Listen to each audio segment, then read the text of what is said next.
为了迎战幻想真境巨狮，我用自己蹩脚的游戏理解呢，自制了一份功能性的榜单。这份榜单分别划分了抗打断、增益、生存、战场输出、后台输出还有控场这6项。评分的比重呢是这样子的，因为我个人觉得这个新挑战它对于练度的要求应该是不高的，更多是策略和战术层面，所以我觉得一个角色的功能性是大于他们输出能力的。当然了，因为这个是前瞻的预判嘛，所以亲自体验之后呢，我会再完善一下这个权重。那么第一期火雷风3元素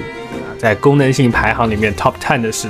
第1位万叶叶天地，拥有巨怪增伤减抗以及不俗的后台对群输出能力，是攻坚的好帮手。第2位是雷电将军，开大以后自身拥有绝对的霸体，优化队伍循环，战绩给全队大招增伤，能输出有协同，也是攻坚利器。第3和第4位的分数相同，是托马和迪西亚。那这次由于没有钟离，也没有齐凉凉来一拉，在抗打断这个领域，托马是一骑绝尘。同时满命提供了 15% 的普攻重击下路攻击增伤，功能性拉满。而迪西亚呢，虽然只有9秒的抗打断，但是能全程分担伤害，穿千岩套还可以稳定的为队伍增加 20% 的攻击力。可以说这2位角色呢，因为一众奶盾角色备办，所以凭借功能性在我的榜单上获得了不错的名次。接着是第5名6星火神班尼特，我觉得他没有什么好说的，班尼特大家都很熟悉了，而且肯定都已经培养了。而第6名是我们的北斗船长，我觉得北斗是一个被低估的角色，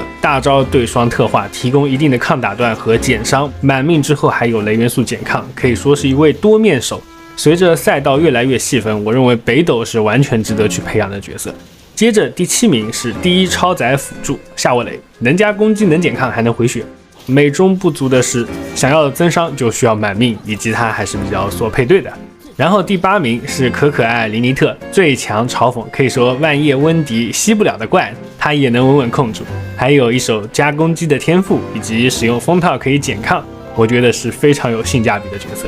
那么排在第9位的是我们的97人，因为自身对精通嘛，所以就算不打种门，当做反应的触发器，打超载也有可观的伤害，尤其是残血的时候。而且阿忍的回血虽然说量不是特别大，但是它胜在持续不断嘛，也是比较好用的。而最后的第10位是闲云阿姨，有一手下落攻击的特化和回血，穿风套还能减抗，并且有一手大范围的移动，也是颇具功能性的角色。那么以上就是我这份榜单的前10名。再次注意，我们这个不是强度榜单，是侧重功能性的一个排行。毕竟呢，新挑战每个角色只能用2次，最低60级就可以参战，所以可想而知，它对于练度的要求肯定是没有深渊12层那么高的嘛，更多是考验玩家的游戏理解、配对思路，就和之前的那个挑战活动差不多。那我个人还是蛮期待这个新的常驻玩法，可以改变一下原神数值强度至上的角色培养和评价风气的。